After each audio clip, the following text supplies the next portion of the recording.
Bienvenue à toi sur le podcast Entrepreneur né pour impacter, le podcast qui est là pour te bousculer pour que tu puisses atteindre ta liberté. Hello à toi! Aujourd'hui, j'ai envie qu'on parle d'un sujet hyper important. Et si, au final, 8 entrepreneurs sur 10 avaient beaucoup plus peur de réussir que d'échouer? C'est le constat que j'ai fait après 7 ans de mentoring business. Je vais te donner un exemple tout de suite pour rentrer dans le vif du sujet. J'ai donné une conférence une fois et j'ai une des participantes qui lève la main. On était en train de parler des peurs. Et elle me dit, moi, j'ai très envie de faire des lives, mais jusqu'à maintenant, je n'arrive pas à me lancer parce que j'ai peur d'avoir des haters. Et je lui dis, OK, mais pour l'instant, tu as fait combien de lives? Eh bien, zéro. OK.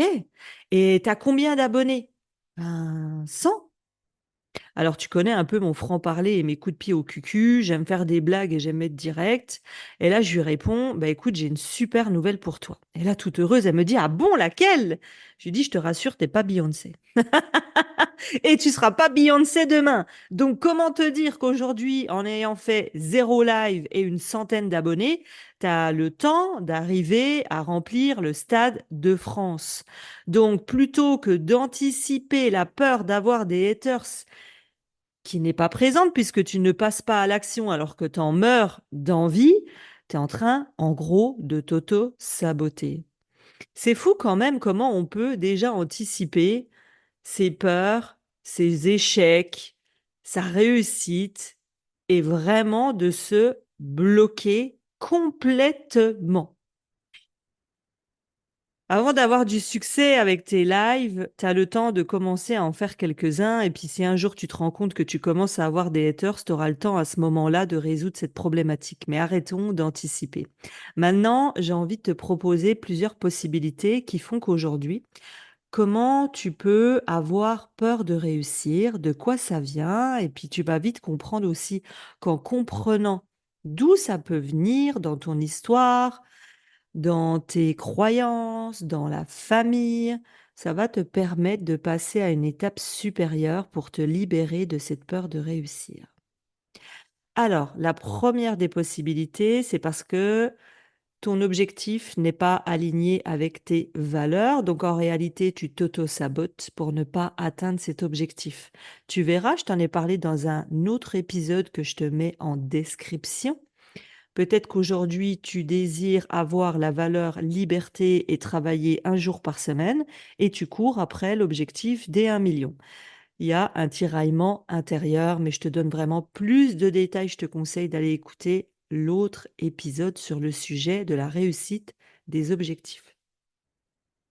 Ensuite, il y a tout ce qui est loyauté familiale. Ça, c'est assez énergétique, thérapeutique, ça se traite de différentes façons. Mais il est possible que si tu as eu une famille qui a eu toujours énormément de mal à générer de l'argent, ça a été difficile et que tu as vécu ça durant ton enfance assez difficilement, ben, inconsciemment, tu as cette espèce de loyauté familiale qui fait que tu ne feras plus partie du clan de la famille. Alors sur le coup, tu vas peut-être me dire, mais non, mais quand même, c'est un truc un peu inconscient, énergétique, de pour faire partie de la famille. Depuis des générations, ils souffrent professionnellement sur tout ce qui est réussite financière. Si je commence à agir autrement et à obtenir des résultats différents, je ne ferai plus partie du clan. L'autre possibilité, c'est l'entourage amical, amoureux, avec la perception de la réussite.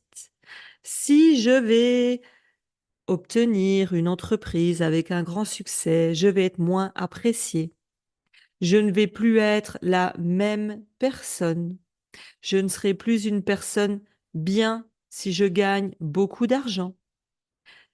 J'ai envie de te dire que tout ça, ça peut venir des croyances de l'enfance où peut-être tu as entendu tes parents, tes grands-parents dire que les personnes qui ont de l'argent sont des personnes de pouvoir, qui manipulent, qui créent des souffrances dans le monde, qui créent des guerres. Bah forcément que c'est difficile pour toi d'aller gagner de l'argent. Moi, ce que je te propose à cet endroit-là, c'est te demander simplement en toute sincérité, si tu suis une entrepreneur à succès, vraiment que tu estimes beaucoup aujourd'hui, demande-toi qu'est-ce que tu penses d'elle. Demande-toi aujourd'hui qu'est-ce que tu penses des personnes qui gagnent beaucoup d'argent. Demande-toi qu'est-ce que tu penses aujourd'hui des personnes de pouvoir. On peut un peu mélanger toutes ces questions-là pour que tu vois ce qui te vient immédiatement quand je te dis gagner beaucoup d'argent, c'est. Et je te laisse remplir la suite.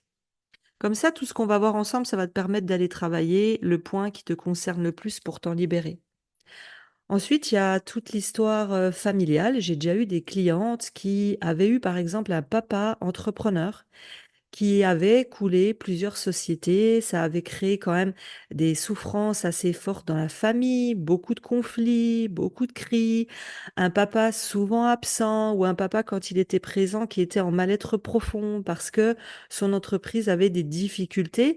Donc forcément, ça a ancré dans ta tête que l'entrepreneuriat, ben, ça peut détruire une famille, ça peut faire souffrir. Les enfants vont vraiment mal le vivre. Donc, tu vois jusqu'où ça peut aller par rapport à ton parcours personnel. Celui qui me semble aussi important, je pense que c'est celui que je vois le plus d'ailleurs, c'est si tu as déjà fait un burn-out, un épuisement professionnel ou personnel.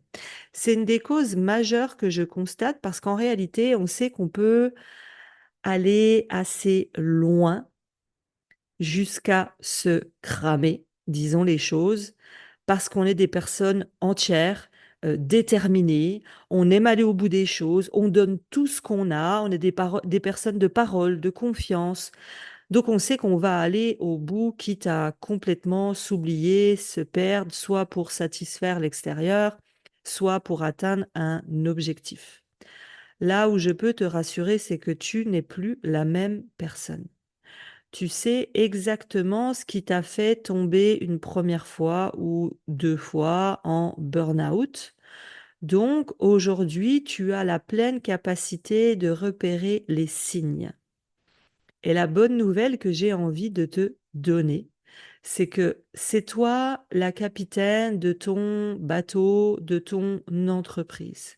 Tu ne travailles plus pour quelqu'un qui va te dire tu dois aller à tel endroit, à tel moment, de telle façon, et tu n'as pas le choix. Donc où là, tu étais peut-être prête à te brûler. Moi, je me souviens d'un exemple. J'étais consultante sur Paris pour une entreprise qui m'avait recrutée parce qu'elle avait des thérapeutes, des accompagnantes. C'est toute une entreprise qui était dans l'accompagnement humain. Et on m'avait recruté justement pour pouvoir augmenter la visibilité, augmenter la performance, ça paraît très bizarre à dire comme ça, mais des accompagnantes qui ne recevaient pas assez de clients et je t'en passe. Et en fait, je me souviens qu'on arrive à l'approche des fêtes, c'est souvent là où ça réveille des souffrances profondes pour les clients. Et je me souviens de cette dirigeante d'entreprise qui me fait comprendre que à cet endroit-là et à ce moment-là de l'année, personne ne doit être malade, tout le monde doit être sur le front, grand sourire, même si on a des problématiques personnelles. Et là, je me souviens qu'elle m'avait déjà dit ça une première fois, une deuxième fois, puis elle avait fini par m'ancrer dans l'esprit que on n'est pas malade. Et moi qui suis quelqu'un qui aime satisfaire, qui veut toujours que la personne qui achète mes services puisse dire mais c'est le meilleur investissement de ma vie, je donne tout ce que j'ai jusqu'à me brûler. Je te parle de ça, on était à peu près en 2015, je pense. Et là, on arrive, je crois, le jour soit de Noël, soit du Nouvel An. Et là, je fais une crise de colique néphrétique. Autant te dire que c'est la pire douleur qui existe au monde. J'en ai déjà fait 15. En fait, tu crées des calculs et moi, je les crée dû à l'émotionnel. Et là, j'étais tellement stressée de vouloir satisfaire tout le monde et d'être le tampon entre la dirigeante d'entreprise et les personnes qui travaillaient pour elle que quand je vais aux toilettes, je vois que je commence à perdre du sang, à avoir des douleurs atroces. Quand j'urine, c'est pas très agréable. Tu t'attendais pas à tomber à ça dans cet épisode, moi non plus. J'aime quand je vous fais un épisode me connecter à ce qui doit être juste et là ce qui vient c'est ça, donc c'est ok. Et et j'urinais du sang avec une douleur atroce et ça me prenait dans le rein. J'arrivais même parfois, j'arrivais même quasiment à ne plus parler tellement la mâchoire était crispée de douleur. Mais dans ma tête, je me faisais passer en dernier. Avant, je voulais qu'on m'aime à tout prix. Aujourd'hui, je veux qu'on m'aime pour qui je suis. Et je suis allée jusqu'à ces épisodes-là.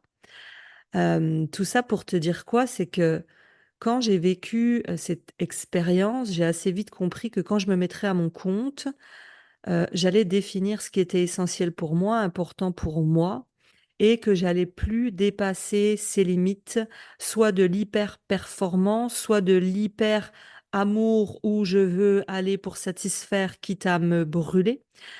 Aujourd'hui, ça, c'est fini. Donc, ce que je veux te faire comprendre, c'est que tu n'es plus la même personne. Tu l'as vécu, tu es passé par là. C'est OK parfois de rechuter un petit peu. On se culpabilise pas et on se dit que la prochaine fois, on fera autrement. Je vais te donner un exemple. Aujourd'hui, imaginons que tu as besoin de remplir une de tes cohortes d'accompagnement et que tu te dis, moi, dans cette cohorte, je veux maximum 10 clients. Eh bien, c'est toi qui décides et c'est toi, quand tu lances et quand tu ouvres les ventes de ton offre, que tu vas définir clairement que tu n'as que 10 places. Et s'il y a plus de personnes que 10 qui sont intéressées, c'est à toi de créer une liste d'attente pour que les personnes puissent réinvestir dans ton accompagnement dans 3 ou 4 mois quand ta première cohorte sera finie. Si ça peut te rassurer encore plus, peut-être que tu peux définir tes limites à ne pas franchir parce que tu te connais et tu sais ce qui t'a déjà amené à l'épuisement. Par exemple, je décide de ne pas travailler plus de X heures par mois. Je décide de ne pas travailler plus tard que 19 heures. Je décide que, je dis au hasard, toute cliente que j'accompagne et qui annule pas ses rendez-vous et que je me retrouve une fois, deux fois avec une personne qui ne se présente pas, j'arrête l'accompagnement. Quels sont tes non négociables pour te respecter par amour pour toi-même, que ce soit en termes de chiffres, d'horaire ou de comportement? Ensuite, quand tu auras atteint ce niveau de réussite que tu désires, j'ai une bonne nouvelle également pour toi, c'est que il sera temps de revisiter tes envies à ce moment-là. Tu ne sais pas ce que tu n'as pas vécu. C'est-à-dire que peut-être qu'aujourd'hui tu te dis, je rêve d'avoir une équipe de 5 personnes.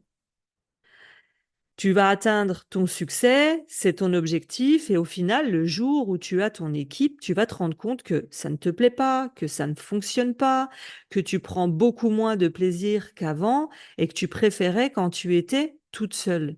Eh bien, la bonne nouvelle, c'est que rien n'est figé. Il est jamais trop tard pour faire un retour en arrière. Tu décides de tout dans ton entreprise. Pareil, si tu me dis, moi, j'ai envie de faire du coaching de groupe. L'individuel, c'est plus OK, j'ai envie de tester un nouveau modèle. Tu te mets à faire du coaching de groupe et puis un an après, tu te dis, mais en fait, oui, je remplis plus de clientes, plus de cohortes, mais en réalité, je sens bien qu'il me manque quelque chose, je suis frustrée, je vais plus assez en profondeur. C'est OK de revenir en arrière ou de recréer de nouveau un nouveau modèle parce que tu es libre, parce que tu es ta propre boss. Et ta liberté financière, ta liberté d'être, ta liberté en termes de bien-être, c'est toi qui l'as construit aujourd'hui, mais absolument rien n'est figé dans les mois et les années à venir. J'espère que cet épisode t'aura plu. Merci infiniment pour ta confiance, entrepreneur d'impact. Je vois tous vos partages sur les réseaux sociaux. Je regarde une à une les stories où vous partagez les épisodes, où vous nous taguez. C'est important pour moi. Je prends le temps de regarder chacun de vos comptes quand vous faites des repartages. Et je voudrais que tu saches que c'est grâce à toi. C'est grâce à toi que j'ai envie d'en donner 10 fois plus. C'est grâce à toi que j'ai envie de tourner de nouveaux épisodes. parce que tu me soutiens dans cette aventure. Alors je te kiffe. Sache que tu es une queen et que tu peux absolument tout obtenir ce que tu désires. Let's go. Rendez-vous dans le prochain épisode. Ciao, bye bye.